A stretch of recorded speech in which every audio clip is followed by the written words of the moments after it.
I'm doing great, fellas. How are you guys?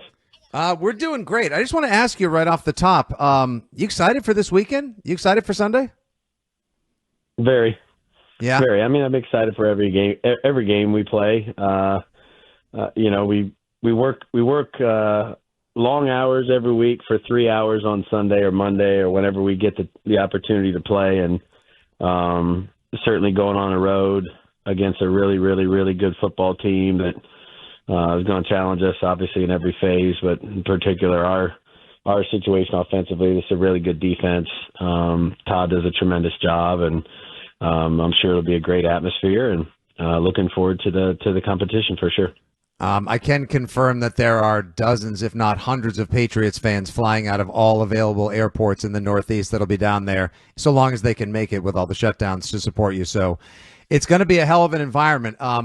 I just wanted to ask you, you had a front row seat to the development and ascension of Tom Brady for all those years, and now the latest Foxborough phenom, Drake Maye.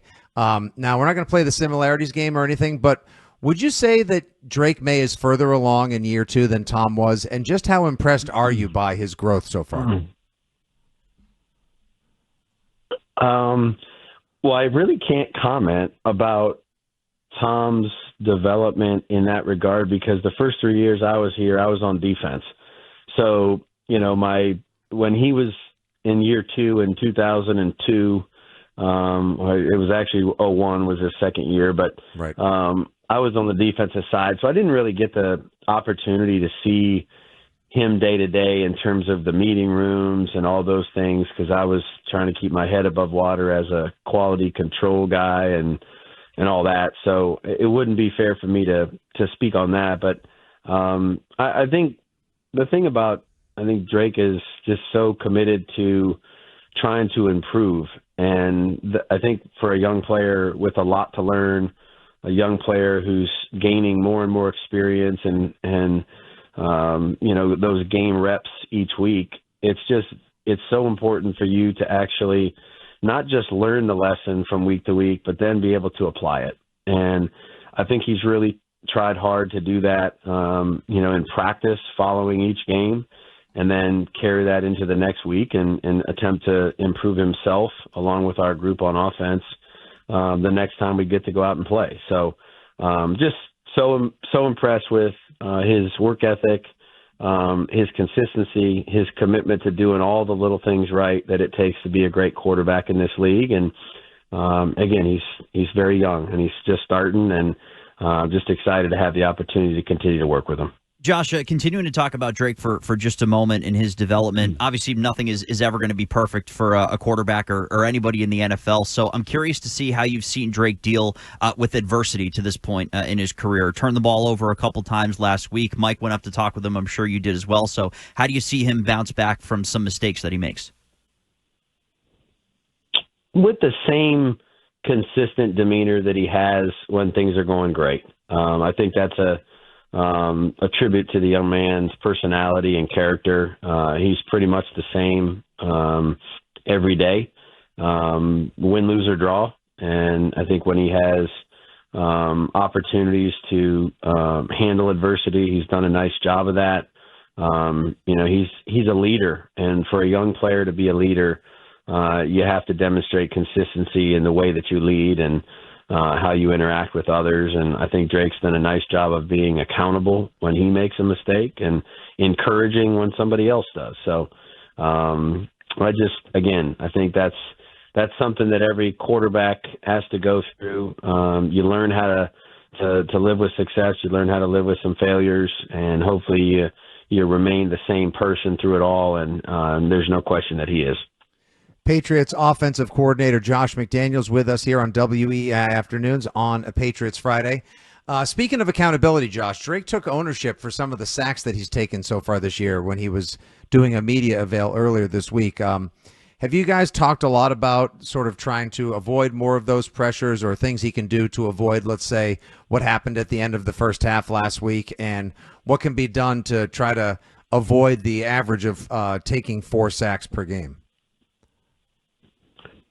Well, certainly we want to try to minimize those as best we can. There's no question about that. I also think that there's a lot that goes into those kind of plays, and there's been some where he certainly has been responsible for extending the play, and then, we can incur some pressure that way. There's other times where there's nothing he could have done, and maybe we have to handle it better, whether it's a pressure or blitz or game or stunt or whatever it might be, as well. So I think, sacks, pressures, all those kind of things, it's usually a team statistic, and there's no shortcut to getting better at it. I also think that there's a fine line we're trying to weave here, because the young man makes a lot of plays with his legs and can extend and make some really good plays, and has done so. And so I think we're trying to figure out, okay, hey, when there's a clear opportunity to extend and no danger involved, then go ahead and do it. If it feels uncomfortable, messy, and there's really nowhere to go, then I think it's time to make good decisions and potentially move on and throw the ball away or what have you. So I don't fault him for anything he tries to do. I know he always tries to make the right play. Certainly that's very difficult to do at quarterback, when you play 65, 70 plays a game, and there's going to be things you learn from. And he certainly has, but I know his intentions are well-intentioned every time he takes the ball from the center, and we're going to continue to try to work those things out. Josh, just to jump back to last weekend's game against Atlanta with Ramondre Stevenson dealing with his bumps and bruises, you had to rely on a couple different players in the run game. In that last series on offense, you end up with the ball in Terrell Jennings' hands. How did you end up with trusting Jennings in that spot, and what have you noticed about his game from training camp to working with him now? Terrell's done a nice job with his opportunities, and kind of helped us close out a couple games this year in the 5-minute offense when we're trying to really salt it away and gain a few first downs, and he's really done a nice job of protecting the football and running hard. And he's a tough tackle, physical guy that gets downhill with the football. So no, I have confidence in all our guys that are active on Sunday for sure, and Terrell's done a really nice job of being ready when his opportunities, come up. And I look forward to seeing him play again here this Sunday. So obviously, as the injury report has come out, and Mike Vrabel said earlier today that there'd be no Ellis, no Ramondre, and no Kayshon Boutte. How will you guys adapt on offense to no Boutte, who's been your top downfield threat, and Ramondre, your number one power back, against especially a ferocious front seven that Tampa Bay presents? Yeah, it's going to be a big challenge. There's no question about it. This is a group on defense. It's got a great mix of veterans that have tremendous experience and wisdom in their system, and have been very successful in it. And then there's some really talented young players that they've certainly weaved in. I'm very impressed with Jason Light and Todd and the job that they've done in terms of bringing the right types of players. You can tell they all fit the same mold. They're aggressive, they're physical, they're fast, and that's really what their defense is from top to bottom. So be a big challenge. It'll be all hands on deck for us, like it has been all year. I mean, there's been games where those guys you mentioned that aren't going to be there Sunday have been very, very productive, and there's been other games where other guys have really stepped up and done a great job with their opportunities as well. So we'll use them all. We'll try to get the ball to the right guy, whether that's in the running game or the passing game, and continue to try to make good decisions and hopefully play to our identity down there in Tampa. Josh, imagine one of the guys you'll lean on pretty heavily as you have most of the season, Stephon Diggs, speaking in an interview earlier this week, saying that he was trying to improve his attitude this season, work on not being so mad about everything that's going on around him. So what have you observed about Stephon Diggs and the way that he manages himself game in and game out and his experiences working with you? He's been tremendous. As competitive of a guy as I've been around. Loves to play, loves to compete, enjoys the back and forth. The moment's never too big for him. Wants the ball in all those critical situations, has been a really, really positive leader for our group. I think he's really made a huge impact on our skilled players offensively, not to mention our entire offense and team. So No, I haven't had anything other than great positive experiences with Steph, whether things are going well or not. He's encourages guys, pushes guys, wants the best for our team and our group. And you need guys like that. And he certainly has a lot of big game experience. And I know what his intentions are at all times. He wants us to win. And I know he knows he can help us do that in a number of ways. And really impressed by his leadership. A little bit off the Patriots, but obviously relevant to the Tampa Bay Buccaneers, Josh. If I remember correctly, there were rumors back 7 years ago when Baker Mayfield was coming out of Ohio State that the New England Patriots had a very high grade on him and that you guys loved him. And there were even some reports that there were some considerations of possibly trying to trade up for Baker Mayfield.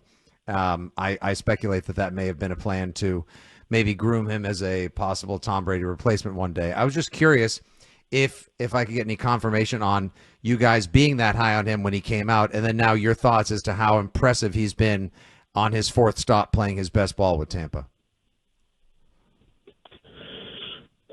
I don't know exactly. I'm not a scout or personnel guy, and I certainly wasn't involved in all of those conversations. But I know I evaluated Baker when he came out. I went down and spent some time with him down in Texas before the draft, like we do with a lot of players, and I know a lot of teams, a lot of people sometimes, wonder why you do that, when guys may seem like they're out of your reach or what have you. But I think it's just opportunities to get to know as many of the guys that come out that you can. And I had a great interaction with him. I was very impressed with the kind of competitor that he was. Made a number of big plays in the most important moments of his time in college, and has continued to do so in the NFL. So haven't seen a million things this year from them offensively because I've been focused on their defense, but it doesn't surprise me. He's won a number of big games. He's a very talented guy, certainly a great leader, great competitor, super tough. Really have enjoyed watching him play when I've had the opportunity, and look forward to competing against him on Sunday. Josh, last one from me. Antonio Pierce, who I know you know well, said it earlier this week. He called you the coach of the year in the NFL, and he says he believes in your group because you are the OC of the Patriots. Just curious, your reaction to hearing that from a colleague, and your experience working with Antonio Pierce in the past. Well, that's very kind. I don't try not to get caught up in anything like that. I had a great experience with AP when we were together, and I appreciate that. But certainly a long way to go. The players obviously are the ones that deserve any and all the credit for what happens on the field, and hope we can continue as a staff to try to get them ready to go each week and give them an opportunity to go out and be successful. So just focused on my role here and what I can do to help them get better. All right, Josh. Well, we'll let you go, and we wish you safe travels and good luck on Sunday down at Raymond James Stadium. And again, I know Andy was attending to some family business, but I feel duty-bound to say, or just to represent for him, that Kairos Tonga at fullback last week, that was awesome. I figured Andy would like that. I appreciate that. Guys. Tell Andy I said hey, and I look forward to talking to you in a couple weeks.